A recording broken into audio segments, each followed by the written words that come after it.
সকাল থেকে ফরমাস খাটতে খাটতে মরে গেলাম আমি, কিন্তু করতেই হবে, কিচ্ছু করার নেই।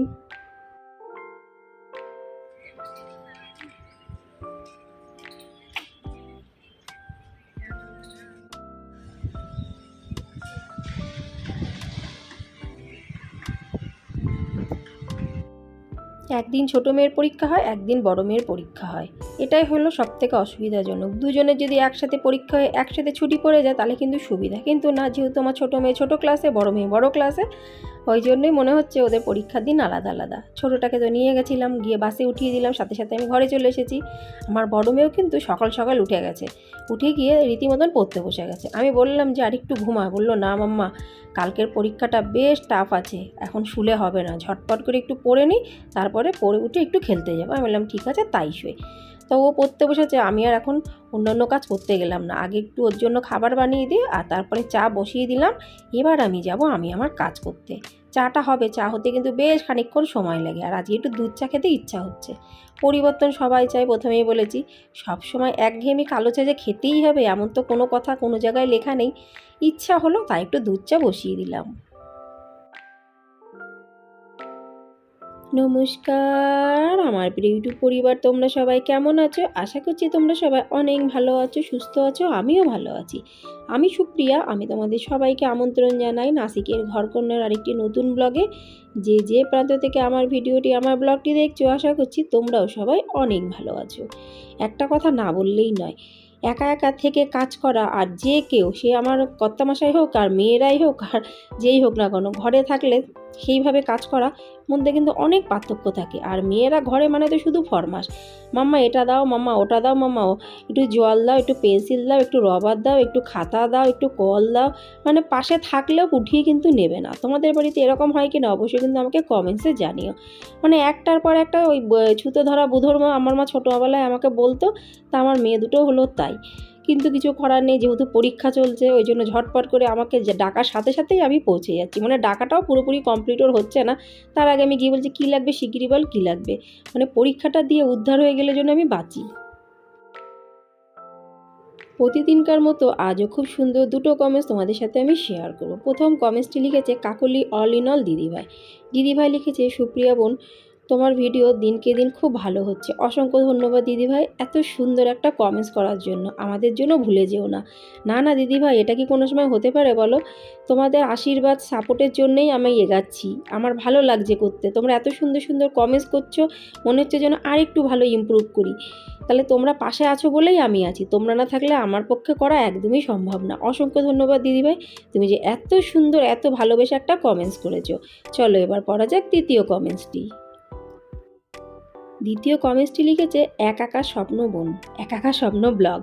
একাকা স্বপ্ন লিখেছে যে দিদিভাই, কয়েকদিন তোমার ভিডিও আমি দেখতে পারিনি, খুব ব্যস্ত ছিলাম, তোমার ভিডিও দেখতে তো আমার ভালো লাগে। অসংখ্য ধন্যবাদ বোন, তুমি যে দেখো আমার ভিডিও, তার সাথে সাথে এত সুন্দর কমেন্টস করো, আর ব্যস্ততা হবেই। আমরা মানুষ, সবসময় যে একইভাবে চলবো তার কোনো মানে নেই। কোনো দিন একটু ব্যস্ততা হবে, কোনো দিন একটু কম হবে।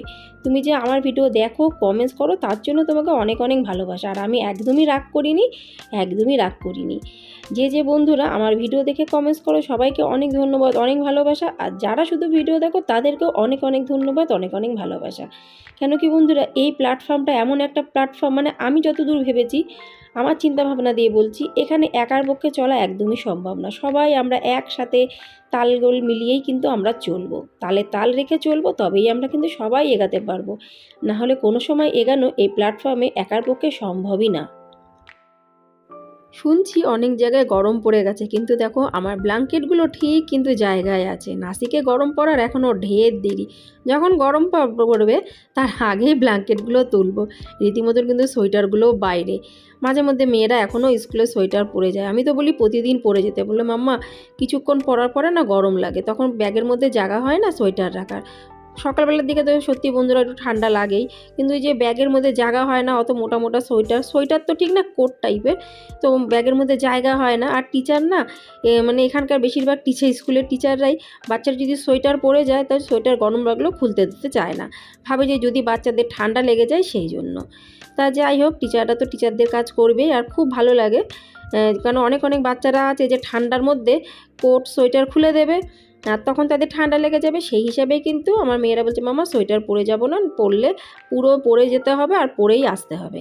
তা যাই হোক, আমি আমার কাজ কিন্তু টুকটাক করে করেই চলেছি, আস্তে আস্তেই করছি। আমার বড় মেয়ে পড়ছে, আজ আর বেশি রান্নার ঝামেলা নেই। আমার বড় মেয়ের সবথেকে পছন্দিদার খাবার হলো সাম্বার আর চাওয়াল। তো প্রথমেই বলে দিয়েছে মামা তুমি কিন্তু সাম্বার করবে, অন্য কিছু কিন্তু করলে আমি খাবো না। তো আমাকে সাম্বার তো করতেই হবে, আর সাম্বার তো ঝটপট হয়ে যায়, কিন্তু তার সাথে একটু পাঁপড় না ভাজলে কিন্তু হয় না। সাম্বার যতই হোক না কেন ওটা তো ডাল জাতীয় জিনিস, আর আমাদের ঘরে নাকি একটু আলু ভাজা, অন্য অন্য ভাজাটা সেরকম একটা পছন্দ হয় না, আমিও ঠিক একটা পছন্দ করি না। ওই জন্য আমি যখনই ডাল করি তার সাথে তো পাঁপড় ভাজা ভাজবই ভাজবো, আর চাটনি করলে তো কথাই নেই।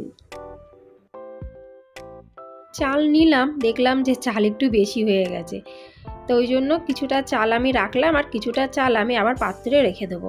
আবার ভাবছি যে চালটা রাখলাম সেটা একটু ভিজিয়ে রাখি, কিছুটা চাল যেটা বাইরে রেখে দিয়েছি থালাতে ওটা একটু ভিজাবো, একটু একটু পকোড়া বানাবো। ওই মুসুরির ডাল দিয়ে চাল দিয়ে বেশ ভিজিয়ে রাখার পরে পকোড়া বানাই না পেঁয়াজ দিয়ে, দেখো এখানটাতে কিন্তু আমি ভিজাচ্ছি একটু ডাল আর চাল।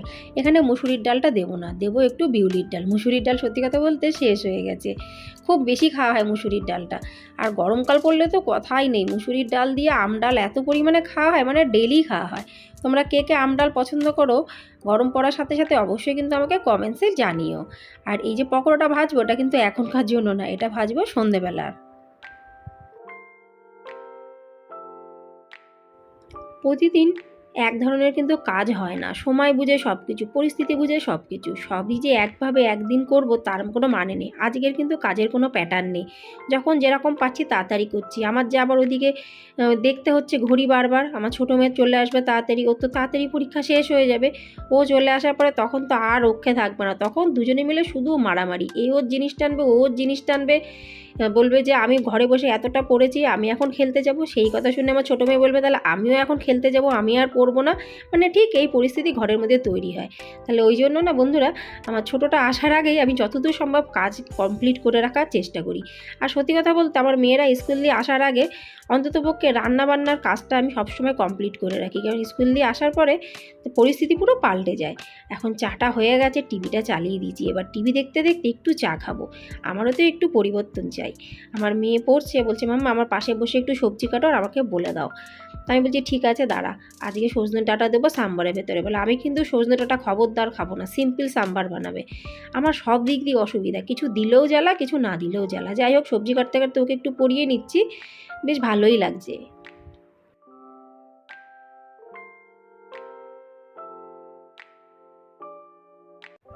এই যে পাঁপড়টা ভাজছি এটা হলো সাবুর পাঁপড়, দারুণ লাগে খেতে। আর এই সাবুর পাঁপড়গুলো কিন্তু দাম আছে, বেশ অন্যান্য পাঁপড়ের থেকে ভালোই দাম। আর এখানকার মানুষরা পাঁপড় বাড়িতেই বেশিরভাগ বানায়, কেনা পাঁপড় খুবই কম ইউজ করে। কিন্তু যারা পাঁপড় বানাতে পারে না আমার মতন, তারা কিন্তু কিনে পাঁপড় খায়। এখানে আমার যে মারাঠি বান্ধবীরা প্রচুর জিনিসপত্র বাড়িতে বানায়, আর পুরো বছরের জন্য বানায়, একটু অর্ধেক বানাবে না, এমনভাবে বানাবে যেন পুরো বছরটা চলে। এটা আলুর পাঁপড়, এটাও খেতে কিন্তু দারুণ, সিম্পল আলুর পাঁপড় না, মশলা আলুর পাঁপড়। দুই রকমের পাঁপড় কিন্তু আমার ভাজা কমপ্লিট। এখানকার আমার বান্ধবীরা মানে মারাঠি বান্ধবীরা শুধু যে পাঁপড় বানায় তা না, বছরকার মশলাও এরা করে রেখে দেয়, মানে এমনভাবে করবে পুরো ভোর বছর সেই মশলা খাবে। আর এখানকার মশলার টেস্ট পুরো আলাদা, আমাদের মতো নর্মাল মানুষ সহ্য করতে পারবে না, পুরো পেট জ্বলে যাবে। প্রথম প্রথম আমি কিনে নিয়ে আসতাম ওই মশলা, কিন্তু ওটা খাওয়া সোজা না। বড় মেয়ে পছন্দ করে সাম্বার চাবল, সেটা বানালাম। কিন্তু আমার ছোটো মেয়ে এসে বলবে তুমি দিদির পছন্দের খাবার বানিয়েছো, আমি তো রাজমা চাবল পছন্দ করি, সেটা কেন বানাওনি। আমার ছোটোটা পছন্দ করে রাজমা চাবল, যে মানে ও বলবে আমি জানি, কিন্তু কিছু করার নেই, একদিনে দুই রকমের আমি কি করে বানাবো। আর একদিন বানাবো রাজমা চাবল, এইভাবেই আমাকে দুইজনের মনে রেখে রেখে কাজ করতে হয়। দুজনই তো ছোটো, কাকে বা বলবে, এখানে তো আত্মীয় স্বজন বলে কেউ নেই, সবাই তো কলকাতাতে, আমাকে না বলে ওরা করবে কি। কিন্তু সব সময় তো পেরে উঠি না, কিন্তু মানে সময় সুযোগ বুঝে আমি সব সময় তাদের যা যা ইচ্ছা অন্তত সেগুলো আমি করার চেষ্টা করি। ঘড়ির কাঁটা চলছে, আস্তে আস্তে আমার কাজও চলছে, বেশি তাড়াহুড়ো করছি না। কাজ আজকে অনেক হালকা ফুলকা, কেন কি মাঝে মধ্যে আমার মেয়েকে একটু পড়াও দেখাতে হচ্ছে। শুধু যে কাজ করলে চলবে না, মায়ের দায়িত্বও তো পালন করতে হবে। যখন সংসারটা আমার, সব কিছু আমার, তাহলে সেই ভূমিকাটাও আমাকেই পালন করতে হবে। এদিকে সাম্বার হয়ে প্রায় রেডি হয়ে যাবে, বেশিক্ষণ লাগবে না। ডালটা তো অলরেডি আমি সিদ্ধ করে নিয়েছি, সাম্বারের মশলাও পুরো রেডি। একটু 10-15 মিনিট ধরে আমি ভালো করে ফুটাবো, ফুটালে যে টেস্টটা আসবে, তারপরে দেবো উপর দিয়ে একটু ধনেপাতা।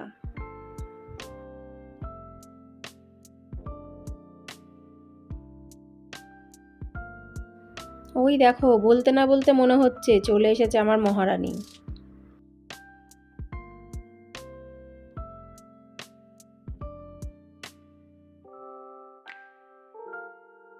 বড় মেয়ে তো আজকে স্কুল যায়নি, ঘরে বসে পড়ছে। কি পড়ছে ভিডিওর মাধ্যমে তোমরা জানতেই পারলে। ছোটো মেয়ে এই আসলো স্কুল থেকে, আমার মোটামুটি রান্নাবান্না সব শেষ, বাসনটা ঝটপট মেজে নিই। এখন আর কোনো এক্সট্রা কাজ করার মতন আমার আর সময় নেই। ঝটপট বাসন মেজে ঘর মুছে আমি স্নান করে আগে পুজোটা দিয়ে নেব। ওদেরও খিদে পেয়ে গেছে, আর বাইরের থেকে আসার পরে কিন্তু খিদেটা একটু তাড়াতাড়ি পায়। ঘরে থাকলে মানুষের কিন্তু অতটা খিদে পায় না, কারণ টুকটাক তো আমরা খেতেই থাকি, আমার সেটাই মনে হয়। সমস্ত কাজ বাজ শেষ, বসে পড়লাম পুজো দিতে। তাহলে বন্ধুরা, আজকে ভিডিওটি এখানে সমাপ্ত করছি। আজকে ভিডিওটি কেমন লাগলো অবশ্যই আমাকে কমেন্টসে জানিও। ভালো লাগলে লাইক, সাবস্ক্রাইব, শেয়ার, কমেন্টস করে পাশে থেকো। আবার তোমাদের সাথে দেখাবে পরবর্তী ব্লগে। ততক্ষণের জন্য নমস্কার।